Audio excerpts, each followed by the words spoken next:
right? No. Okay, I may have to start. All right, got it. Sounds like, yeah, that's, I have to do something here.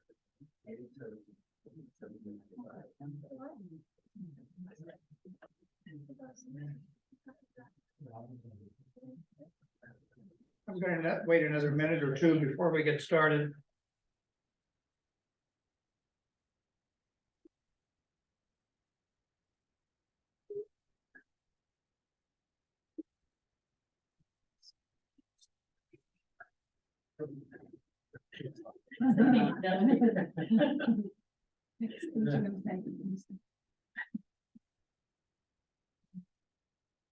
Since it got quiet, I guess I'll talk again. Thank you all for coming. If the weather was horrible outside, I would think that maybe you were just seeking shelter. This being the easiest place to go, but I do appreciate such a great turnout today, and I hope that the program meets your expectations. My name is Rick Davis. I am the president of about 6 of you. They're the genealogy group, which is actually a chapter of the Maine Genealogical Society. And I've been working on mostly my family genealogy for a little over 35 years. And after I ran out of my own ancestors, I started doing some others here and there. But this one happens to be a relative, except that I do want to give a little disclaimer here. He's my 5th cousin, twice removed. It takes at least 5 years of genealogy before you can figure that out. But I didn't inherit any of his, well, let's say he had some kind of habits and behaviors that were not always up to speed or legal. But I also didn't inherit any of his money, so. Drat. Yeah, that's why I'm here, so. Okay, let me just do this. Aha! This is James Munroe Munyon. I call him America's medicine man. You all know that there were a lot of folks selling patent medicines in the 1900s, and this was one who made a big fortune doing that very thing. The previous picture there, that was in ads that appeared all over the country, that same photo with him with his finger upraised and saying, "There is hope," which means whatever sickness or disability or whatever you had, there is hope, because he had a cure for it. So this talk will feature several aspects of this remarkable man's life.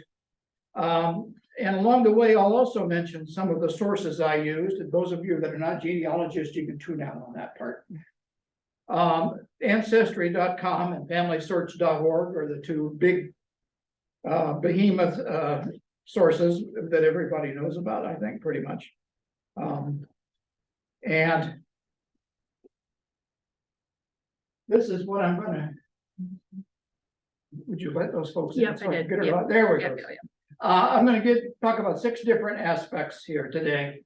First is his family history and the early years of his life, then his years as a magazine publisher, and then as a medicine manufacturer, and then as a marketing genius, and his marriages, of which there were at least 3, maybe 4, and then his association with a man named Dr. Crippen, who I will not mention much at the end, but I see Rick laughing over there. You must know who Dr. Crippen is. He's kind of infamous, but he's always my guy too.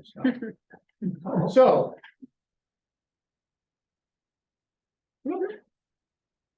yeah, I knew I was going to do that. Okay. So James Munroe, I wonder where he got that name. James Munroe Munyon. By the way, I'm working on a family history of the Munyons, who have been here since about 1700. And so I encountered this guy in about the 5th generation forward that I've been putting together. It's kind of a little treat. He was born in Thompson, Connecticut, which is in the extreme northeastern corner of Connecticut, and still one of the least occupied. It's kind of across the state line from the Worcester, Massachusetts metropolitan area, if that places it for you. His parents were Earl Munyon and Susan Humes. In genealogy, we use last maiden names to refer to them so that you know that surname as well. And when James was about 6 years old, his father died. So Susan moved the family over across the state line into Worcester County, Massachusetts. And by age, they were a very poor family. Earl was a laborer and he had 7 children. So he was trying to support them on the laborer's wages. So James went to work as a bobbin boy in a textile mill. And I looked this up, and the job of a bobbin boy was to wait for the women working in the textile mill doing the sewing and weaving and whatever to run out of bobbins, and then they would raise their hand and he would come bring them a fresh empty bobbin and take the full one back and do whatever you do with full bobbins. By age 17, he was a booking agent, and I'm not exactly sure what that means.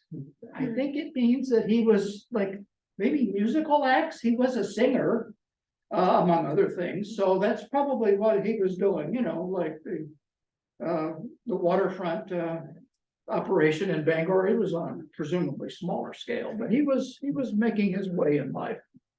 In fact, his friends called him Money Munyon because he always seemed to have money. And remember, he came from a poor family. So when about in his late teens, after he was a booking agent, he traveled to Italy to study music. Apparently he was a very good singer, but unfortunately he kind of got distracted by some of the other people that were there, and he spent most of the money he brought on sightseeing trips around Europe. And so he finally came home, no music lessons, and almost broke.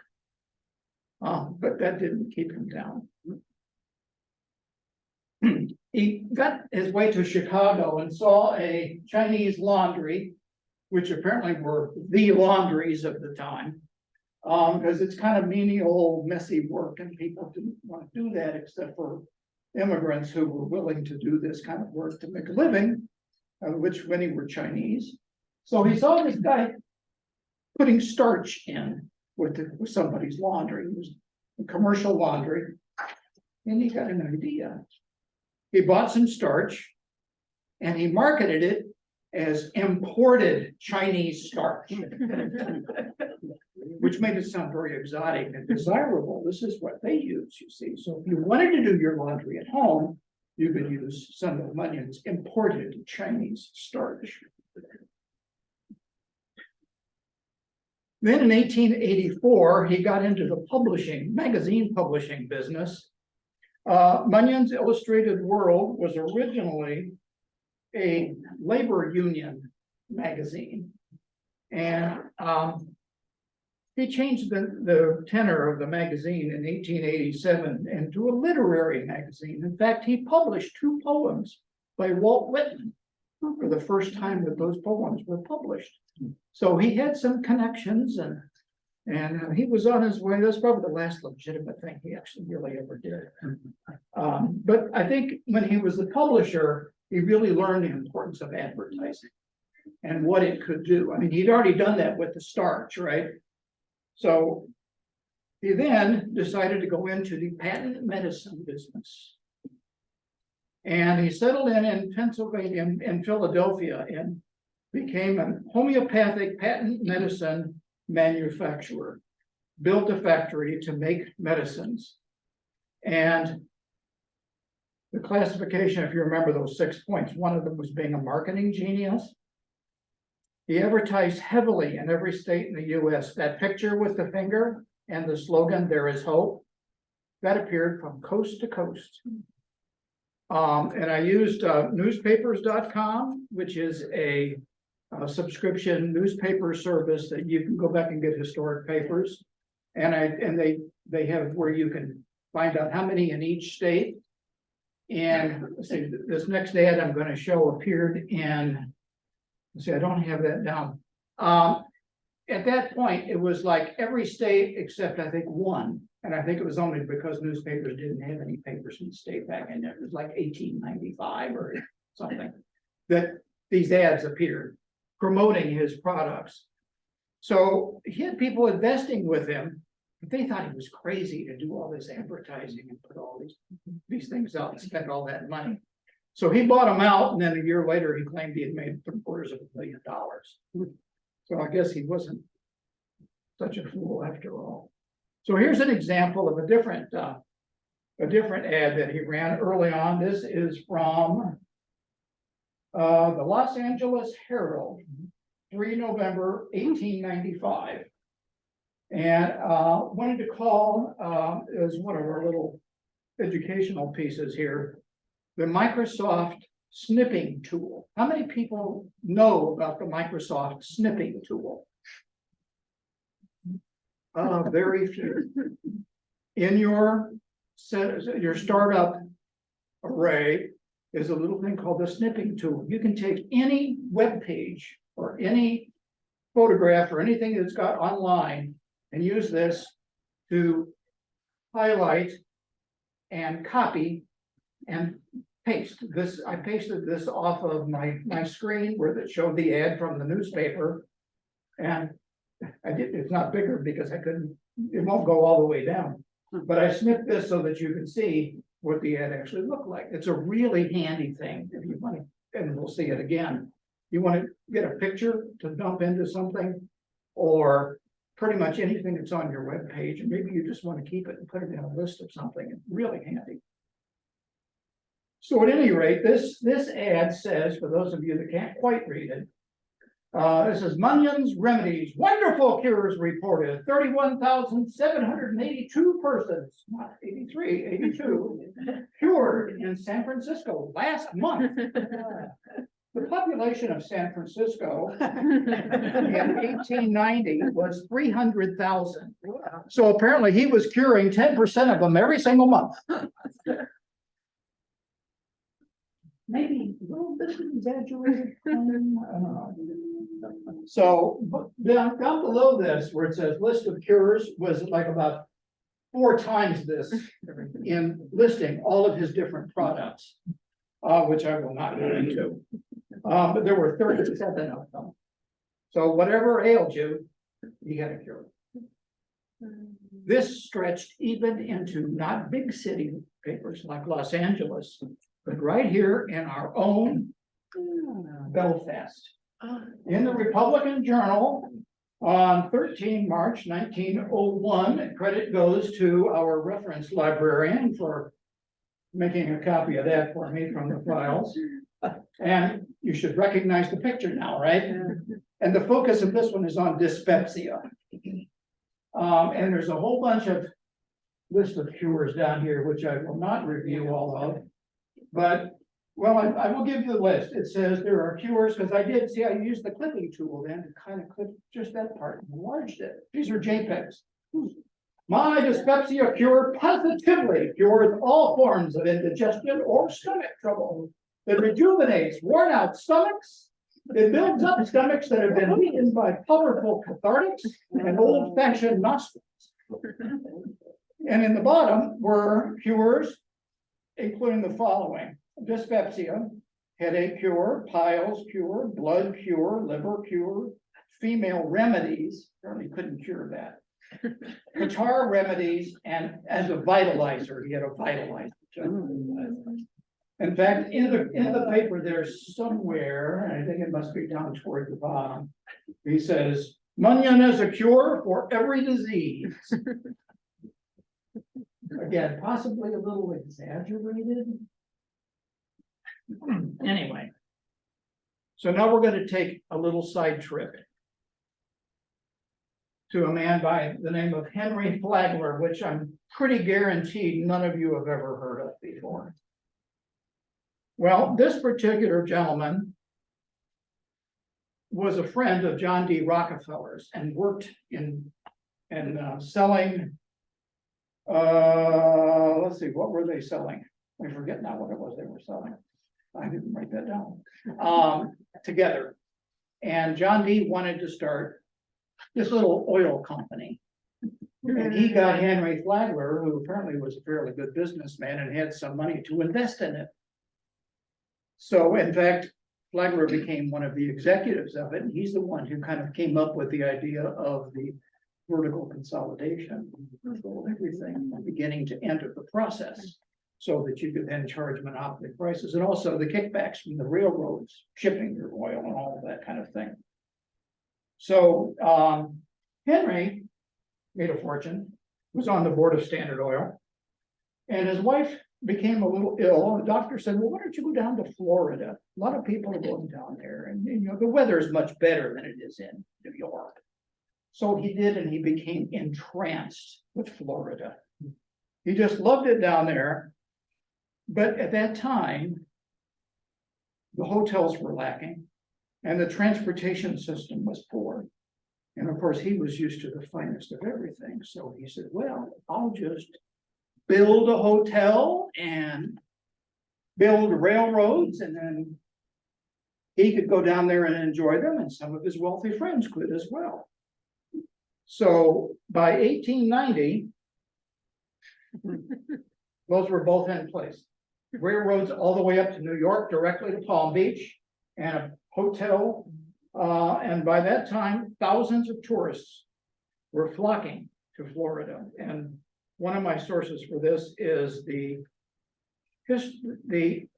Florida history, which is from the Florida Center for Instructional in Technology, the Florida Center for Instructional Technology website of the University of Southern Florida. So I did manage to find that. And here's his hotel. This is called this is from the Wikipedia. I clicked it again. Actually, I just copied that image, which is in the comments, by the way. Illegal. Flagler built this hotel on Lake Worth in Palm Beach. And at the time, it was the largest wooden structure in the world. It had 1,100 hotel rooms. So quite the place. And guess you can't quite see that name up there this morning, but it's the Royal Poinciana, sort of like poinsettia, but this is Poinciana. Remember that name. Okay. Meanwhile, back to James Munyon, the marketing genius. He too went to Florida, and he liked it down there. And he thought, lots of wealthy people from the north coming down there, and they're staying in these hotels. So he bought this little 5-acre island, which he then named Munroe Island. It was in Lake Worth, and he built a hotel that he called Hotel Hygeia, which sounds, you know, like hygiene, very healthy. And he made all of his products available in the hotel. Readily available. He marketed the water as the fountain of youth. Well, it was pumped in from the mainland, but details. And the hotel burned in 1917, alas, but he started trying to rebuild it right away. But not too long after all of this with the hotels and whatnot, there was a law passed in the United States Congress called the Pure Food and Drug Act, passed in 1906, which established, anybody guess what the agency is called? FDA. The FDA, the Food and Drug Administration, and their job is to kind of monitor some of this stuff. So again, the Wikipedia says, quote, the federal law defined misbranding and adulteration for the first time and prescribed penalties for each. The law was principally a truth in labeling law. Uh-oh. So now,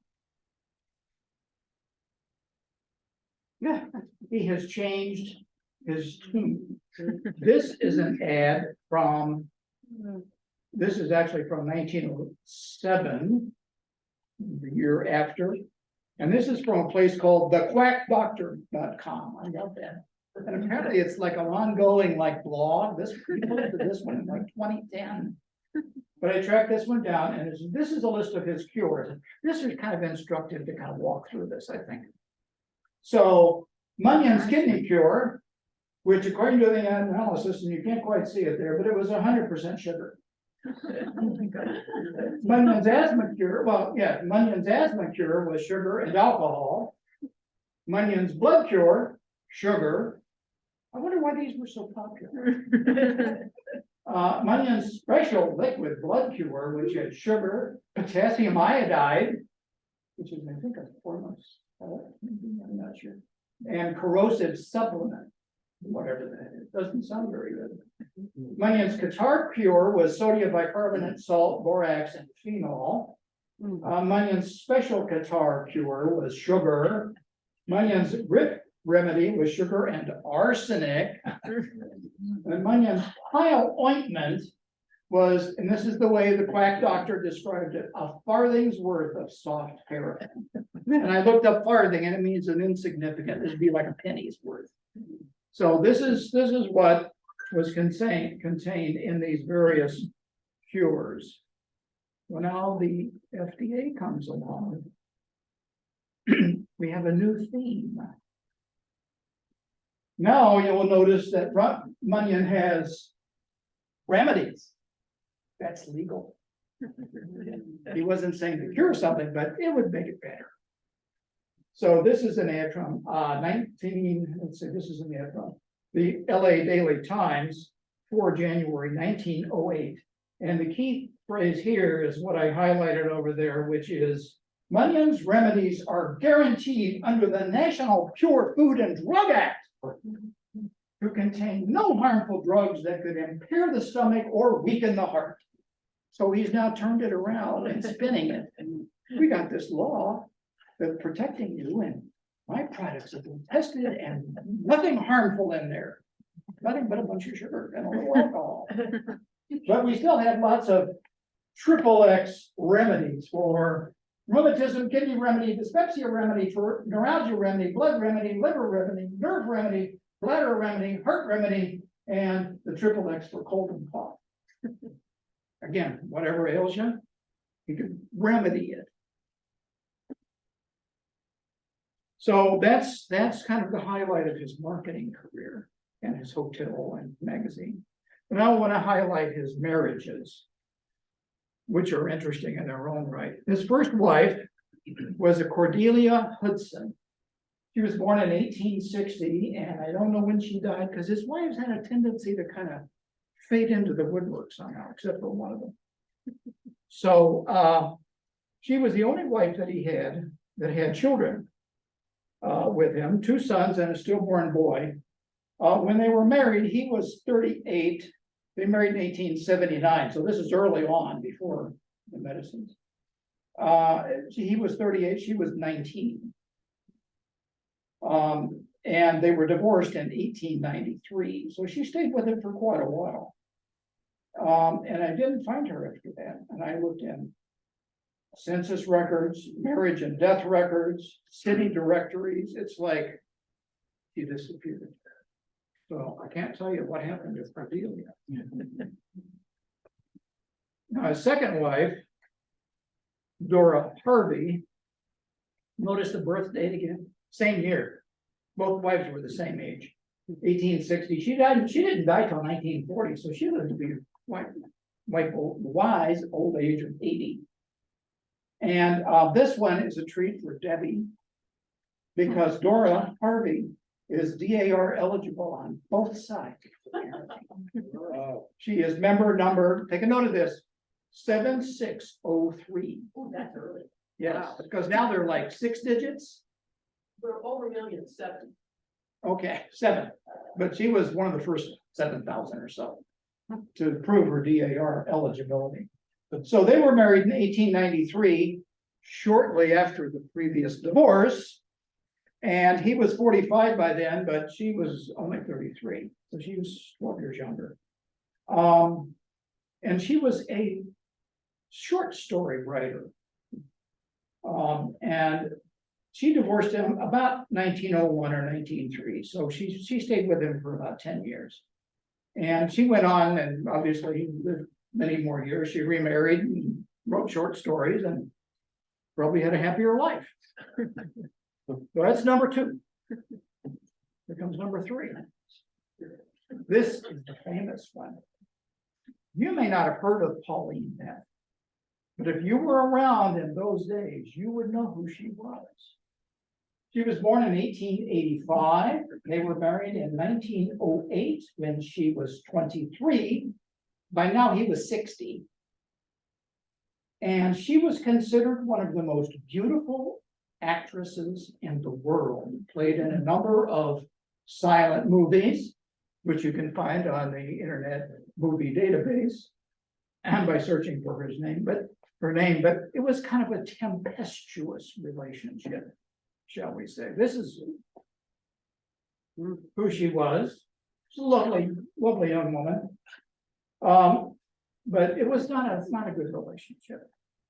She was famous at one point, and I got a lot of this, by the way, from his obituary, which was in the Philadelphia Inquirer, or the newspapers.com. Lots of interesting stuff.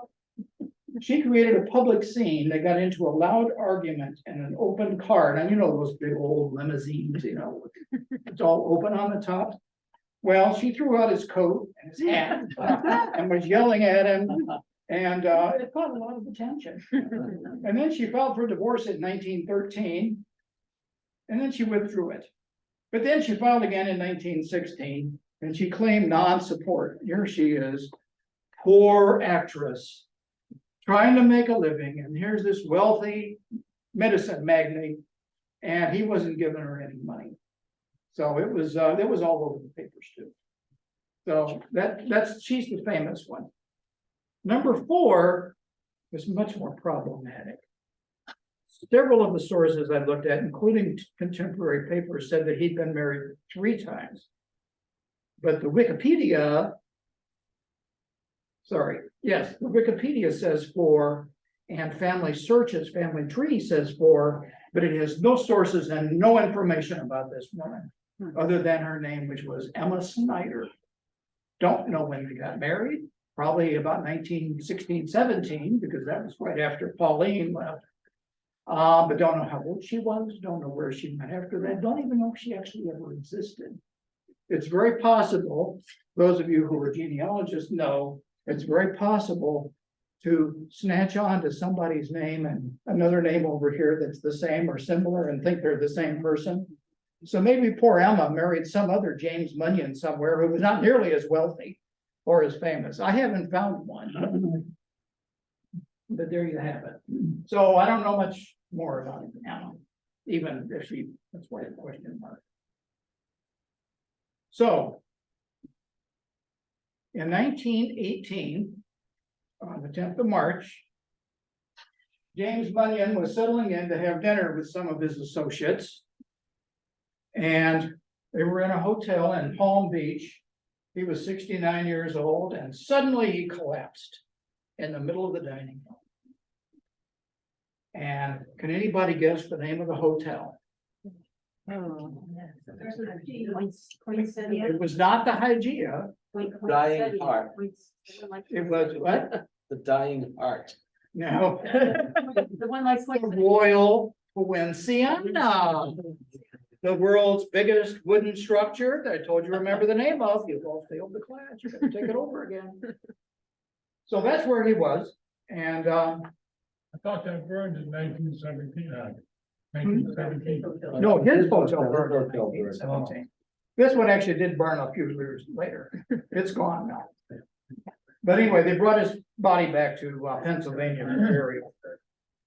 And I have a copy of his gravestone here, which you can't read, I know. But I did want to mention it, and so I thought I'd show you the picture. And I did actually write to this is from something called Find a Grave, which if you're not into genealogy, you're interested at all in this kind of thing, this is great. They've got literally millions of records of graves, and many of them have photos like this one. So I wrote to the person that took the photo, and she said it's fine to use it. So we have James Munroe Munyon, August 30, 1848 to March 10th of 1918. And then James Munroe Munyon Jr., who was born October 19th, 1884 and died May 3rd, 1918. His older brother Duke said that Jimmy was just totally distraught over his father's death and just tore him apart. And And he just didn't know what he was doing or anything, and he actually died in an elevator accident. Oh my God. That's all I know about it, but that's gruesome enough. And he was 33, had a kid. So forth, so, the inscription at the bottom says, he was actually kind of a poet too. And I don't know who wrote this, but I am sure if I reach that great good place where nations are blended and into one common race, where caste is unknown and creeds are no more, where the rich and the poor. And I have the bottom line, it's something about, we'll be together again or something. I don't remember what that, and I got it cut off on the image here and I don't have that. But he was a kind of humanitarian. He gave, several $1 million to establish basically a home for young girls that did not have for orphanage. Actually, he promised he would. I don't think it ever happened, but. So he's buried in West Laurel Hill Cemetery, which is in, I looked up how to pronounce this. Balakinewood, it's Welsh. So it's BALA, second word, CYNWYD. It's in Pennsylvania, it's suburbs of Philadelphia. And so his son died 8 weeks after he did. He was so distraught over his father's death. So moving along to our last item, which I got lots of time left, but I'm not going to spend a lot of time on this because I'm going to let you do some research on this one. And this has to do with Dr. Harvey Crippen. I don't know, when you see this picture, what kind of a job do you think he would have? I mean, if you didn't know he was a doctor. I mean, I'm thinking like maybe an accountant, some sort of businessman, I don't know what. But he was a doctor, you know, he's an intellectual, and he actually worked for James Munyon, which is his connection here, you see. Munyon hired him, he was a chemist, and so he worked in the manufacturing plant, you know, coming up with these arcane chemical formulas like sugar and alcohol for the various cures. But he also spent a lot of his time trying to promote his wife's career.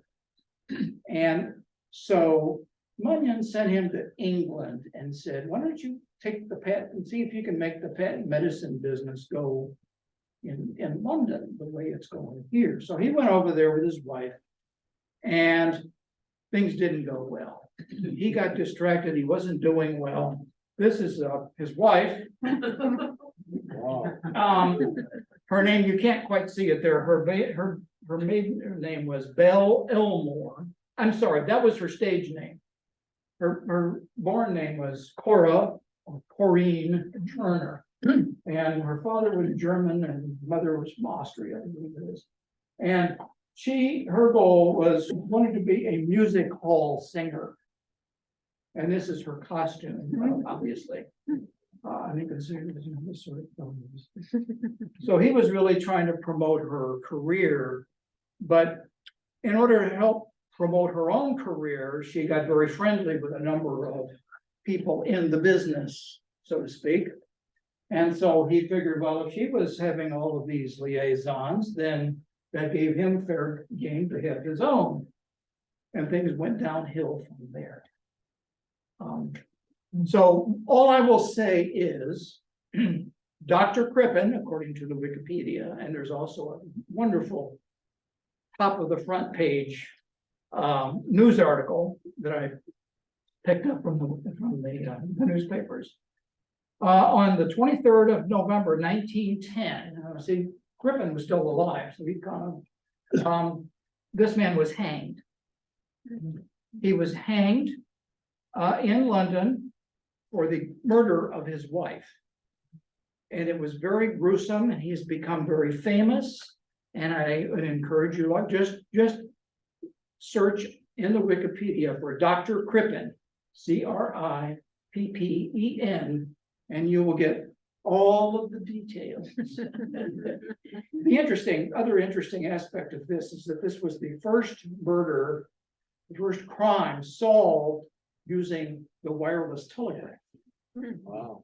So I'll tell you that part of the story since I've got time. So Crippen is in his house with his secretary.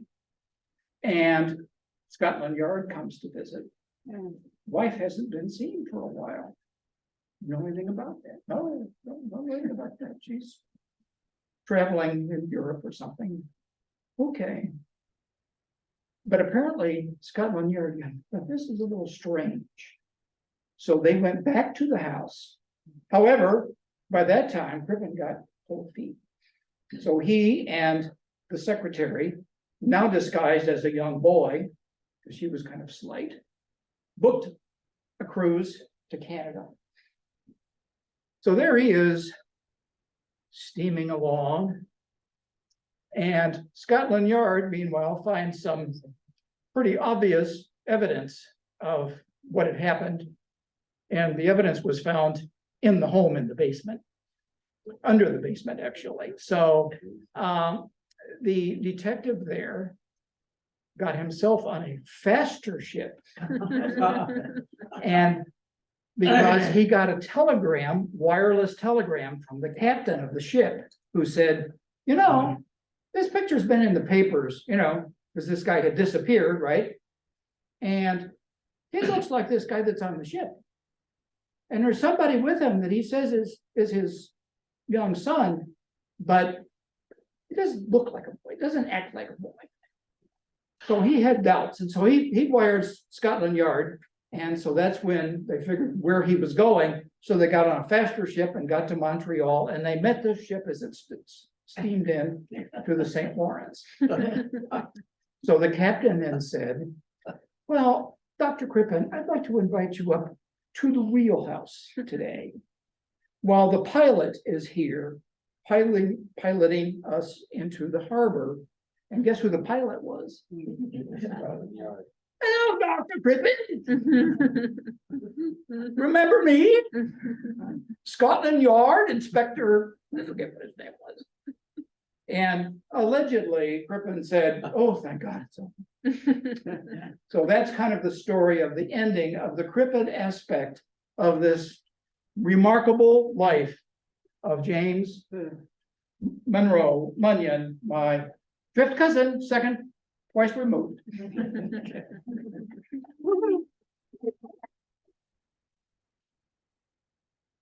Any questions? What happened to the elder son? He lived for quite a while, and he stayed in the business for up until like about 1950. And by that time he was, I don't know, pretty old. So he kind of retired, but he ran the business for quite some time after that. Good question, though.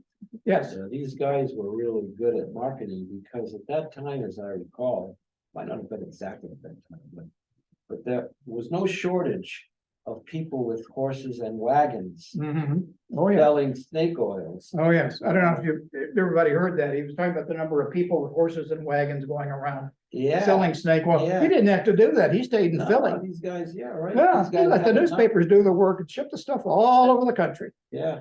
even Belfast. I don't know how many customers he had here, but enough to pay for ads. Yeah. I mean, he was, Like advertising. there's always hope. There's an interesting mural up in, I think it's in, one of the northern towns of Maine.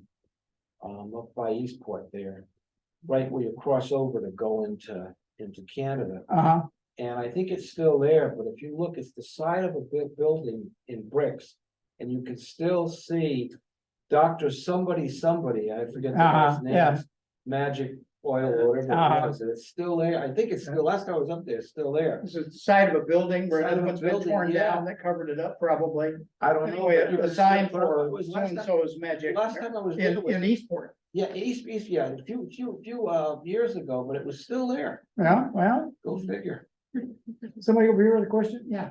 So you mentioned about the homeopathic manufacturing facility in Philadelphia, in Pennsylvania, Right. but it showed before the cures were basically sugar and alcohol or something. Well, see, the idea of homeopathic medicine is that you don't have but a little bit of something. Okay, so there could have been other more bona fide kinds of homeopathy, Yeah. especially Maybe. Dr. Crippen.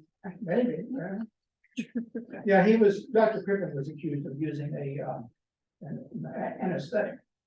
To put her to sleep. A poison.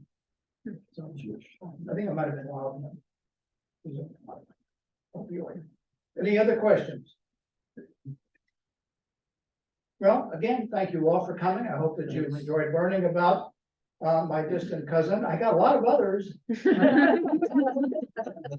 Not as interesting as her and her husband and his employer. Is there a book, in the process of being written by all this interesting stuff? Well, I'm putting together a book of the Munyon family, Okay, but he's not gonna get a whole, he won't get probably as much as you got here today. Because I'm now down to about 300 and some pages, and I'm only in the 6th generation, and barely the, these people had a lot of kids. And yeah, I'm only tracing the ones that kept the Munyon name. yeah. Munyon, La Munyon, Lee Munyon, I whatever. was wondering, what's the derivation of Munyon? Oh, I'm glad you asked. Is it In French, in French? Yeah. a Munyon Yeah. is the stump from an amputation. Really. And it should probably be Le Munyon, because it's That's what you're masculine. about to say. But some of the branches of the family have kept the Munyon name. Yeah. Some of them kept it with the LE, some of them have it with the LA. Because remember, a lot of these records are written by people that were not like college graduates, Yeah. So they're spelling what they're hearing and guessing, and that's part of the joys of it. I found, I think, 13 different spellings of either Munyon or La Oh, Munyon. good God, yeah, yeah. Okay. Yeah, sure. That makes it kind of interesting. Like French. Yeah. Well, actually, more than that, they came, the original Munyon ancestor came from the Isle of Jersey, the Channel Islands, which are right off the coast of France. Right, And over the years, when the English and the French fought, and the French, get it right here, the French lost all their holdings in England. The English kept these 2 little islands that are right off, like right near Normandy, Guernsey and Jersey. But the people spoke French. Actually, they spoke their own version of French. And we're talking now about before 1700, so it's probably like old French. So when, again, get the history right here. James I, and he replaced Elizabeth in England. And then his son Charles I met an untimely end. He, like Dr. Crippen, lost his head, except this was a little more permanent. So Charles II's son, Charles I's son, Charles, fled and ended up in part on Jersey. And the people there welcomed him with open arms and treated him so well that when he was then restored, maybe it was James, Charles, when he was restored after the civil wars in England to the throne of England, he rewarded some of them with lands in America. And that then became New Jersey. So one branch of the Munyons ended up actually living in Jersey. But some of them went to Connecticut. Some of them stayed in Massachusetts. So they kind of scattered. And of course, after that, they went all over the country.